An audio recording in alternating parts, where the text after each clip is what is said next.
A powerful 8.7 magnitude earthquake off the coast of Petropavlovsk-Kamchatsky could have serious consequences for key Russian military facilities, including nuclear and diesel submarine bases in Avacha Bay. This was reported by a military analyst and founder of the Frontelligence Insight project, a former Ukrainian officer under the nickname Tatarigami_UA, citing open satellite data and his own analysis. The epicenter of the earthquake was located approximately 100 kilometers from Avacha Bay, the main base of the Russian Pacific Fleet. According to Tatarigami, the impact was so strong that damage from tremors and tsunamis has already been recorded in the city. There are 3 key sites on the coast. 1. Northeastern Repair Center services both diesel and nuclear submarines. 2. The submarine base in Rybachye is the permanent location of combat units of the Pacific Fleet. 3. The berth for loading ballistic missiles is designed for arming strategic submarines. A satellite image taken about 2 weeks before the quake shows 6 nuclear submarines at a Russian base near Petropavlovsk-Kamchatsky, just 100 kilometers from the quake's epicenter. The submarines include 3 Oscar-class submarines, 1 Akula-class submarine, 1 Borei-class submarine, and 1 Delta-class submarine. The entire military infrastructure is located right on the coastline at the height of only 3 to 6 meters above sea level. If the tsunami waves exceeded 3 meters, which is quite possible with an earthquake of such strength, the equipment and machinery could have been seriously damaged. Tatarigami specifies that as of July the 17th, according to high-definition satellite images, there were 5 submarines moored at the base. In later images from July the 20th, at least 3 submarines can be clearly distinguished. The location of 2 more is marked, but their exact status is unknown. More images are expected to be received, which will allow for a preliminary analysis of the damage. The expert promised to publish updates in the coming days. If the infrastructure was indeed damaged, Russia could face the temporary incapacitation of part of its nuclear naval triad in the Far East, which is critical against the backdrop of current international tensions and the war against Ukraine.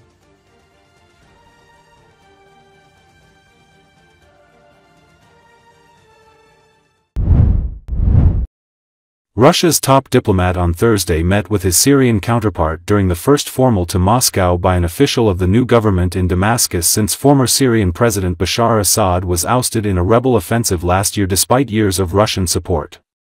According to Associated Press, Syrian Foreign Minister Asad al-Shibani said Syria was interested in ties with Russia and having Russia by our side. Despite having been on opposite sides of the battle lines during the civil war, the new rulers in Damascus, headed by interim President Ahmad al-Sharaa, have taken a pragmatic approach to relations with Moscow. Assad was an ally of Russia, and Moscow's scorched earth intervention in support of him a decade ago turned the tide of Syria's civil war and kept Assad in his seat for years. However, when insurgent groups launched a new offensive last year, Russia did not intervene again to save Assad. Assad took refuge in Russia after his ouster, later claiming in a statement posted on Facebook that he had wanted to stay in the country and continue fighting but that the Russians had pulled him out.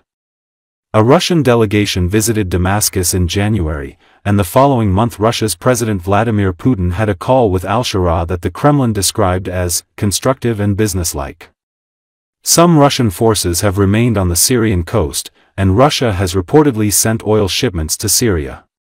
Without naming Assad, al-Shibani called on Russia to support the country's post-Assad transitional justice process and said Syria has formed a committee to review pre-existing agreements with Russia.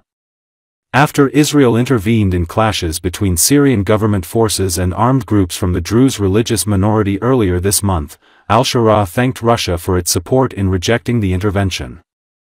Al-Shibani criticized Israel's interference in internal affairs, and said it complicates efforts to resolve conflicts between different communities in Syria. Many countries want stability and security in Syria, but there are some that want a weak and divided Syria, that want to prove that the government is unable to protect the minorities or that there are internal problems, he said. He added that Syria's new government has said since day one that we have no hostile intentions towards Israel. We pose no threat to Israel. Syria just wants to rebuild itself. We are tired of the war over the past 14 years. Opening the talks, Foreign Minister Sergei Lavrov told Syrian Foreign Minister Assad al-Shibani that the Russian authorities sincerely hoped for a return to normality and the resolution of all existing challenges.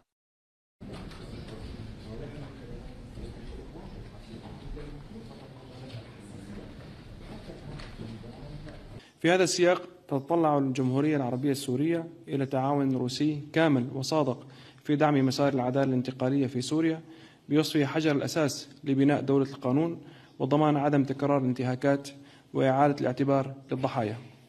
السيدين الوزيرين من فهد كالنقش وكالتسانة السورية. اتفقنا اليوم في اجتماعنا مع السيد لافروف على إعادة تقييم الاتفاقيات السابقة وأيضا على تشكيل لجنتين وزاريتين للنظر في جميع الاتفاقيات السابقة مع النظام البائد وإعادة تقييمها بما يصب مصلحة شعبنا. وما هو مصير الاتفاقيات السابقة وما هي إمكانية إسهام وأي تدخل خارجي في أي شأن داخلي لأي بلد كان ليس فقط سوريا ستكون نتيجته الفوضى. شروطنا مع إسرائيل هي عدم التدخل في الشأن الداخلي، عدم استخدام ورقة الأقليات. تشدد على سيادة سوريا، وحدتها، سلامة أراضيها، وهذا ما أكده. هناك الكثير من الدول تريد الاستقرار والأمن في سوريا، وهناك أيضا أطراف تريد أن سوريا أن تكون ضعيفة ومقسمة، وتريد أن تثبت أن الحكومة غير قادرة على حماية الأقليات أو أن هناك مشاكل داخلية. في عملية إعادة الأعمار والتعافي في سوريا. شكرا. نحن قلنا منذ اليوم الأول ليس لدينا أي نوايا عدائية باتجاه إسرائيل، ليس لدينا أي تهديد لإسرائيل، نريد سوريا أن تعيد بناء نفسها من جديد. لقد تعبنا من الحرب خلال 14 سنة، نريد أن نعيد لم شمل السوريين في الداخل والخارج.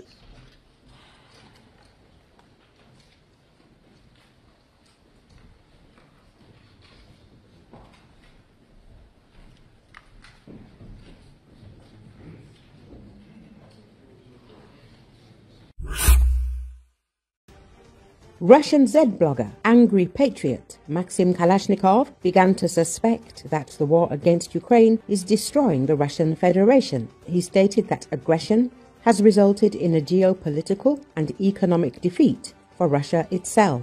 In his post, Kalashnikov called the situation catastrophic. Friend Trump is finally kicking Russia out of the EU gas, oil and nuclear fuel markets. Well, cunning planners, who are you against the business-like Yankee? Kalashnikov wrote, addressing the Russian authorities. In his opinion, the United States is taking over Russia's traditional export niches in Europe, while at home the country's dependence on China is growing. The Russian Federation's external markets are going to the US. The internal ones are falling into the clutches of Beijing. And you fight in the style of the First World War. For years, noted the Z-Patriot. He also recalled statements by Kremlin experts who convinced Russians of the benefits of a protracted conflict. I remember the Onolitedi lickers assured us that a quick victory was not beneficial to us, that grinding would allow the Russian Federation to profitably restructure global economic relations. Now it is clear who benefits, he concluded. Kalashnikov's post was a vivid example of the growing disillusionment even among the Kremlin's staunchest supporters.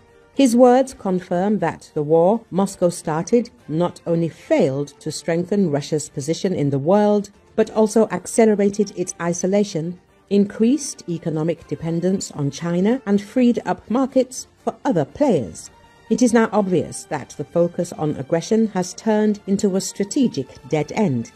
Earlier, Kalashnikov voiced a clear indicator that the Russian economy is heading into the abyss. According to the analytical agency Autostat, in the first 6 months of 2025, only 22,013 new trucks weighing more than 16 tons was sold in the Russian Federation. This is more than half the figures for the same period last year. The market has fallen by 2.3 times. These figures are directly related to the slowdown of the Russian economy and the decline in activity of key consumers. Companies that previously purchased heavy equipment in bulk for construction, logistics, or industry are now refusing to renew their vehicle fleets due to uncertainty, sanctions, and the government's huge spending on the war with Ukraine. Interestingly, even the market leader, KAMAZ, was unable to maintain last year's results. Although the company's share grew by 13 percentage points and reached 29%, in absolute figures, sales fell by 21%. In 6 months, only 6,419 trucks of this brand were sold. This does not indicate an increase in popularity, but a deeper decline in sales among other manufacturers. Recently, the Russian Federation stated that the country is capable of fighting for years, but Kalashnikov doubts this. The associate of terrorist Girkin considers the dismal statistics on trucks to be one of the clear indications that Russia's economy is heading for the abyss.